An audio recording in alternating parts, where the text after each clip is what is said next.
Penduduk kampung memanggilnya Gunung Lendari Jingga.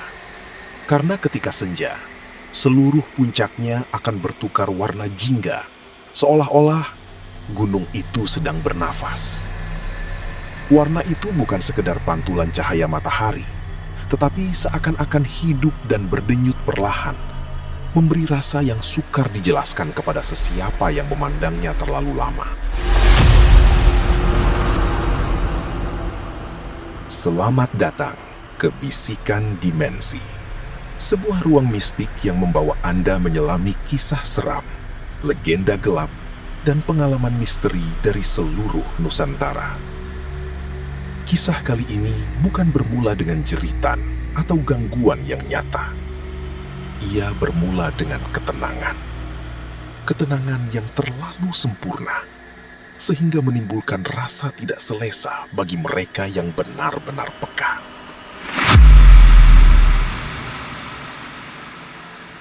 Di gunung ini, sesuatu sentiasa wujud. Ia tidak perlu menampakkan diri untuk dirasai. Cukup dengan hanya memerhati, menunggu saat yang tepat, dan muncul hanya kepada mereka yang datang dengan tujuan tertentu. Arahan itu datang tanpa banyak bicara. Gunung Lendari Jingga. Bertapa, menyendiri, ibadah, latihan rohani. Setiap perkataan itu membawa makna yang berat, namun tidak perlu dihuraikan panjang lebar. Pesanan yang dititipkan hanya satu: jaga zikir yang diajar. Tidak lebih, tidak kurang. Tiada cerita tentang apa yang bakal ditemui. Tiada amaran tentang apa yang mungkin berlaku. Namun, cukup untuk difahami bahwa perjalanan ini bukan sekedar mendaki gunung. Ia adalah perjalanan yang akan menguji sesuatu yang lebih dalam daripada fisikal. Aiman memulakan perjalanan seorang diri. Peralatan yang dibawa hanyalah keperluan asas untuk berkemah. Tiada beban berlebihan, hanya apa yang diperlukan untuk bertahan dan meneruskan perjalanan. Gunung ini sememangnya terkenal dalam kalangan pencinta alam. Ramai yang datang untuk berkemah, menikmati suasana, dan merasai ketenangan yang tidak terdapat di tempat lain. Namun, di sebalik semua itu, gunung ini menyimpan cerita yang jarang diceritakan secara terbuka. Penduduk sekitar sering mengingatkan, datanglah dengan adab. Jangan sesekali memandang ringan apa yang tidak dapat dilihat. Karena di sini, tidak semua yang datang akan pulang dengan keadaan yang sama. Ada yang hilang tanpa jejak. Ada yang kembali tetapi membawa sesuatu yang tidak dapat dijelaskan. Mau dikatakan menakutkan, tidak sepenuhnya. Mau dikatakan selamat, juga tidak. Ia bergantung kepada siapa yang datang dan bagaimana dia membawa dirinya. Dalam perjalanan mendaki, Aiman terserempak dengan sekumpulan pelajar yang turut menuju ke arah yang sama. Mereka kelihatan santai, berbual, dan bergurau tanpa mempedulikan suasana sekeliling. Ketawa mereka memecahkan kesunyian hutan, mencipta ilusi bahwa tempat itu tidak berbahaya. Perbualan ringkas berlaku, sekedar cukup untuk menyadari kehadiran masing-masing. Namun perjalanan tidak lama kemudian memisahkan mereka. Laluan mulai bercabang dan setiap kumpulan memilih haluan sendiri. Aiman meneruskan perjalanan seorang diri, kembali ke dalam sunyi yang perlahan-lahan menelan bunyi di sekelilingnya. Semakin jauh ke dalam, suasana mula berubah tanpa disedari. Bunyi hutan yang pada awalnya hidup, kini semakin berkurangan. Tiada lagi suara unggas yang kedengaran jelas. Tiada lagi pergerakan kecil yang biasa mengisi ruang. Angin terasa berbeza, membawa bersama aura yang tidak dapat diterangkan. Di satu ketika, sesuatu melintas di hadapannya. Cepat, gelap, tanpa bunyi. Ia tidak muncul lama, hanya sekelip mata, tetapi cukup untuk meninggalkan kesan yang jelas. Aiman tidak berhenti. Dia tidak menoleh ke belakang.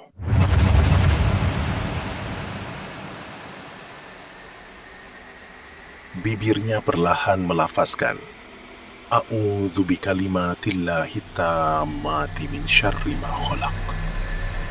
Langkahnya kekal tenang, tidak dipercepatkan, tidak juga diperlahankan. Kolbunya berada dalam keadaan yang stabil, tidak terganggu oleh apa yang baru sahaja berlaku. Setelah hampir 2 jam berjalan tanpa henti, Aiman tiba di sebuah sungai kecil. Airnya jernih, mengalir perlahan tanpa bunyi yang kuat, seolah-olah tidak terkesan dengan apa yang berlaku di sekelilingnya. Kawasan di situ sedikit terbuka, sesuai untuk berhenti seketika. Di sebalik sebatang pokok besar, dia memilih untuk mendirikan khemah. Setiap pergerakan dilakukan dengan teratur, tanpa tergesa-gesa. Dia memasak sekadarnya untuk mengisi tenaga. Selepas itu, dia membersihkan diri menggunakan air sungai yang sejuk, sebelum duduk dan makan dalam diam. Tidak lama kemudian, dia menunaikan sholat zuhur. Waktu terus berjalan tanpa disedari. Cahaya matahari semakin lembut, menandakan siang semakin hampir ke penghujungnya. Tanpa banyak pertimbangan, dia membuat keputusan untuk bermalam di situ. Malam turun dengan perlahan, hampir tanpa disedari. Cahaya terakhir menghilang di celah pepohonan, meninggalkan kegelapan yang menyelubungi seluruh kawasan. Hutan menjadi sunyi, tetapi kesunyian itu tidak kosong. Ia seolah-olah dipenuhi dengan sesuatu yang tidak dapat dilihat. Kadang-kadang, bunyi halus kedengaran dari arah yang tidak jelas, seperti langkah yang coba disembunyikan, seperti bisikan yang tidak lengkap.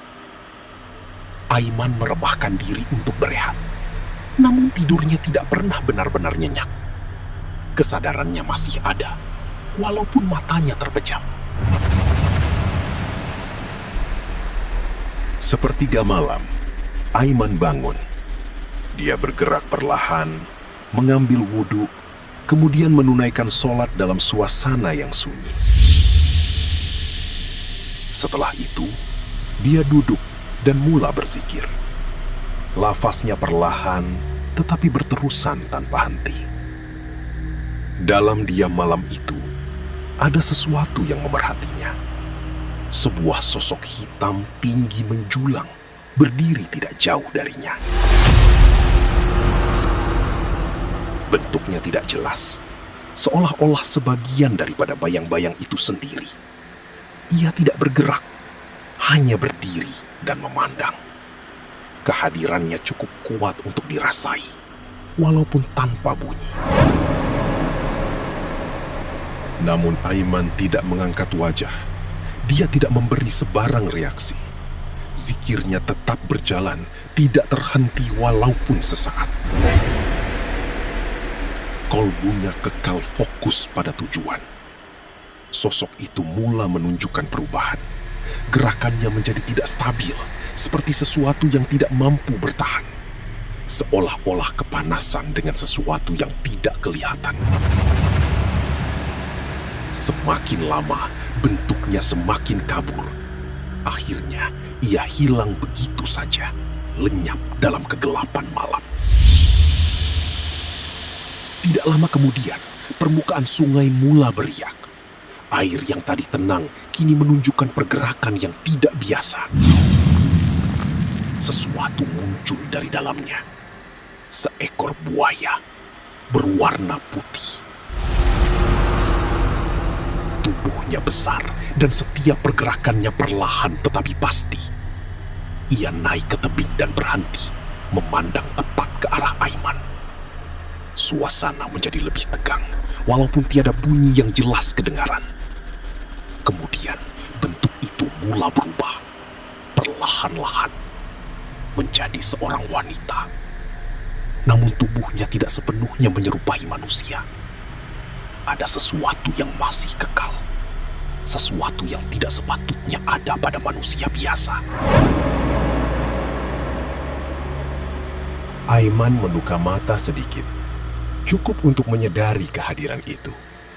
Namun reaksinya tetap sama. Dia hanya beristighfar, perlahan dan berulang kali.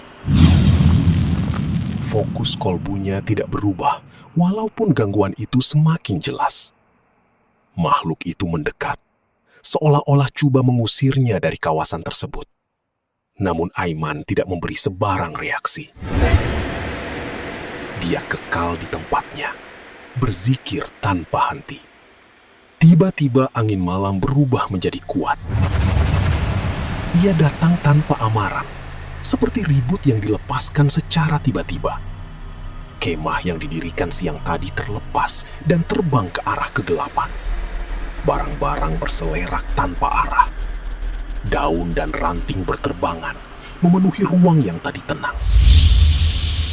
Suara angin itu sendiri berubah, menjadi seperti raungan panjang yang memecah kesunyian malam.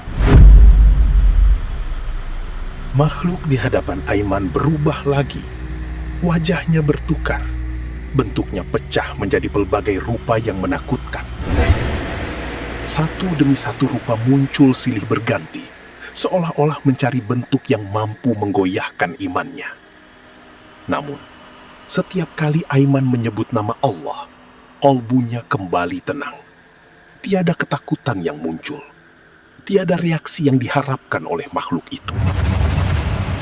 Keadaan itu berlanjutan untuk satu tempoh yang tidak dapat dipastikan. Masa terasa panjang, tetapi juga seakan-akan berhenti. Dan akhirnya, semuanya berhenti. Angin reda. Suara hilang. Makhluk itu lenyap tanpa meninggalkan jejak.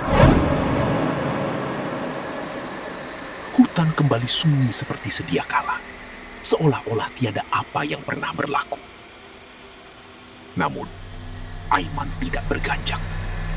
Dia terus berzikir, utuh, tanpa mempedulikan apa yang telah berlaku di sekelilingnya. Fokusnya tidak pernah berubah sejak awal. Pagi tiba dengan cahaya yang lembut. Kabut nipis menyelubungi kawasan sekeliling, memberikan suasana yang berbeza daripada malam tadi. Aiman membuka mata dan melihat sekeliling. Segalanya kelihatan seperti biasa. Kejadian malam tadi seolah-olah hanya ilusi. Dia bangkit dan meneruskan perjalanan ke atas. Laluan semakin mencabar, tetapi langkahnya tetap konsisten. Semakin hampir ke puncak, suasana menjadi semakin sunyi. Tiada lagi bunyi burung, tiada lagi pergerakan kecil. Hanya langkah kaki dan nafas sendiri yang menemani perjalanan. Aiman akhirnya tiba hampir ke puncak. Kawasan di situ lebih terbuka dengan langit yang mula kelihatan di celah ruang. Dia berhenti seketika, memerhatikan sekeliling, mencari tempat yang sesuai untuk mendirikan kemah. Namun sebelum sempat dia berbuat apa-apa, satu jeritan wanita memecah kesunyian. Kuat, panjang, datang dari arah yang tidak jelas. Jeritan itu kedengaran lagi, kali ini lebih dekat. Aiman tidak bergerak. Kolbunya tetap tenang. Namun kali ini, ada sesuatu sedang menunggu. Apa yang berlaku pada Aiman? Nantikan episode selanjutnya. Sehingga kita bertemu lagi dalam dimensi yang seterusnya. Bisikan Dimensi.